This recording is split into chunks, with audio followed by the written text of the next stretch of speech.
Praise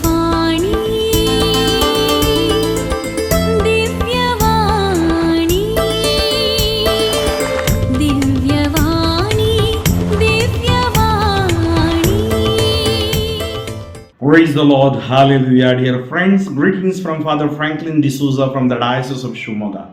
Today, November 26th, we celebrate solemnity of our Lord Jesus Christ, the King of the universe, 34th or last Sunday in ordinary time. Let us pray. Heavenly Father, we praise you, we glorify you, we thank you for all the blessings that you have showered upon us. As we reflect this word of God, let this word of God bring healing to us. And as we are reading this, Lord, fill us with your Spirit so that we may understand and grasp the word that we are reflecting upon. In Jesus' name I pray. Amen. A reading from the prophet Ezekiel, chapter 34, verses 11 to 12, 15 to 17. Thus says the Lord God, behold, I myself will search for my sheep and will seek them out. As a shepherd seeks out his flock when he is among his sheep that have been scattered, so will I seek out my sheep, and I will rescue them from all places where they have been scattered on a day of clouds and thick darkness. I myself will be the shepherd of my sheep, and I myself will make them lie down, declares the Lord God.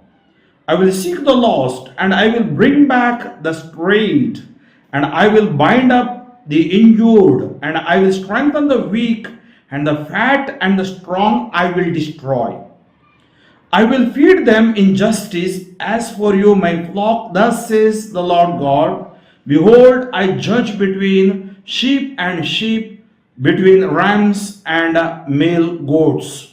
Psalm 23. The Lord is my shepherd, there is nothing I shall want. The Lord is my shepherd, there is nothing I shall want. Fresh and green are the pastures where he gives me repose. The Lord is my shepherd, there is nothing I shall want. Near restful waters he leads me.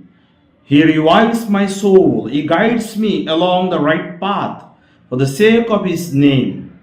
The Lord is my shepherd, there is nothing I shall want. You have prepared a table before me in the sight of my foes. My head you have anointed with oil, my cup is overflowing. The Lord is my shepherd, there is nothing I shall want. Surely goodness and mercy shall follow me all the days of my life. In the Lord's own house shall I dwell for length of days unending. The Lord is my shepherd, there is nothing I shall want. A reading from St. Paul's letter, first letter to the Corinthians, chapter 15, verses 20 to 26 and 28. Brethren, in fact, Christ has been raised from the dead, the first fruits of those who have fallen asleep. For as by a man came death, by a man has come also the resurrection of the dead. For as in Adam all die, so also in Christ shall all be made alive, but each in his own order. Christ the first fruits, then at his coming those who belong to Christ. Then comes the end, when he delivers the kingdom of God the Father after destroying every rule and every authority and power. For he must reign until he has put all his enemies under his feet. The last enemy to be destroyed is death. When all things are subjected to him, then the Son himself will also be subjected to him, who put all things in subjection under him, that God may be all in all.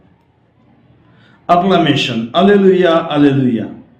Blessed is he who comes in the name of the Lord. Blessed is the coming kingdom of our father David. Alleluia.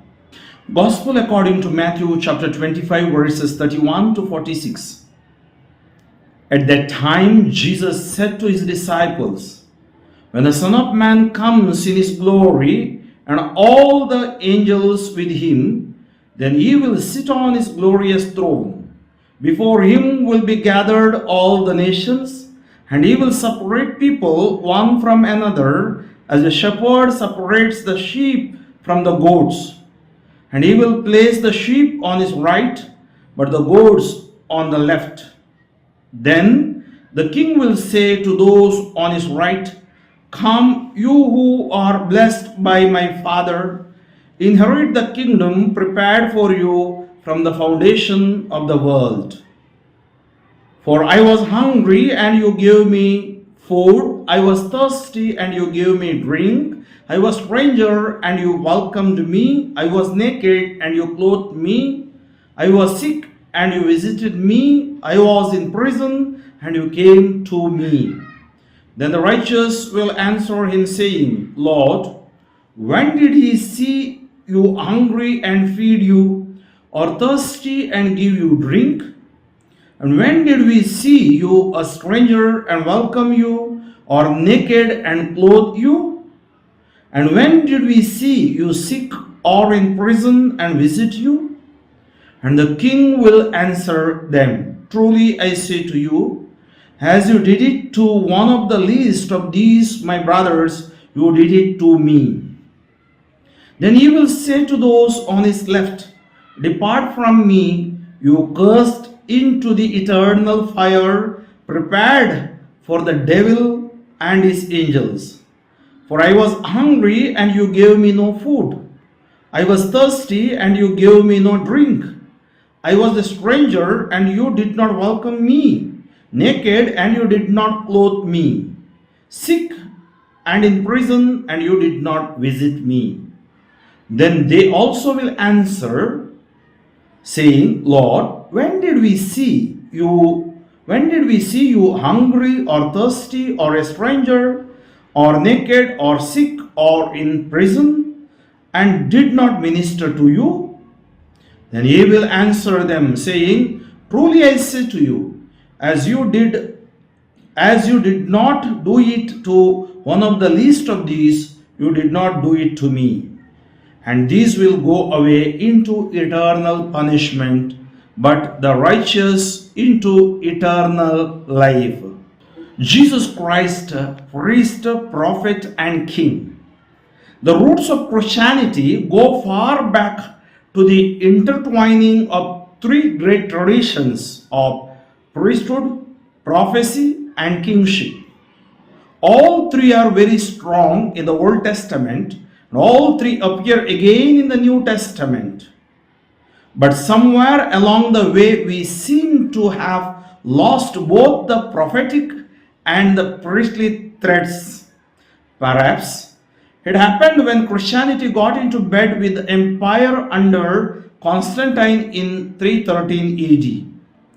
Bishops were suddenly princes of the church and lived in palaces, far removed from many assemblies in the catacombs.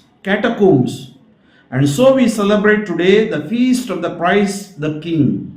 We need to set our excitement within the framework of what Jesus replied when Pilate asked him if he was king. He implied that he was a king, but added that his kingdom was not of this world. The three readings today help us to understand what it means to be a true king. It is about shepherding, about gathering, about nurturing, about protecting. And there is a paradoxical application in the lives of the subjects. What we do to and for others, we do to and for our king. Our king is not remote and above, he is imminent among with.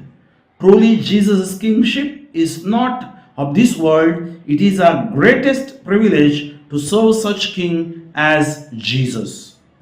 Heavenly Father, I praise and glorify thy name. You promise us that you will take care of us in the first reading. You will take care of us and you will destroy those who are not in the way.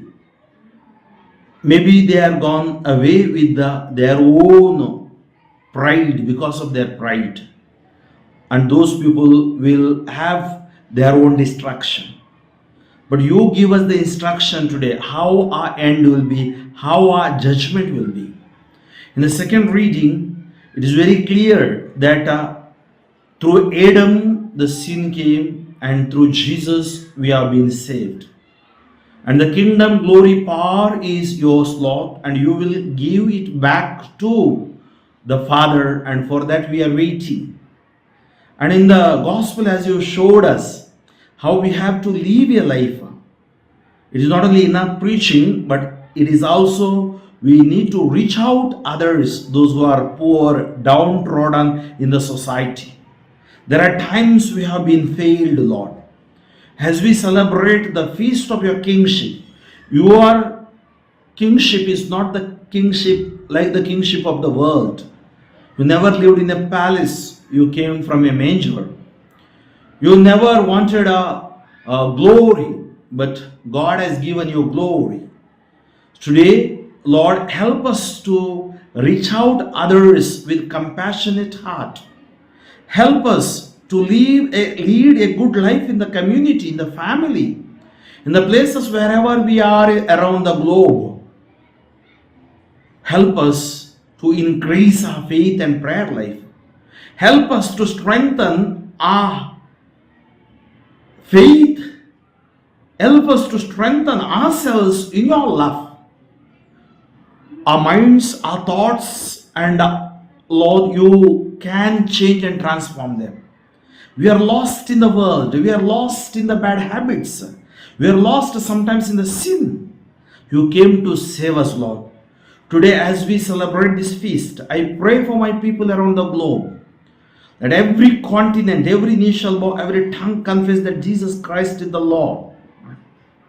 Let everyone experience your peace, your joy, your forgiveness, your healing, and your deliverance.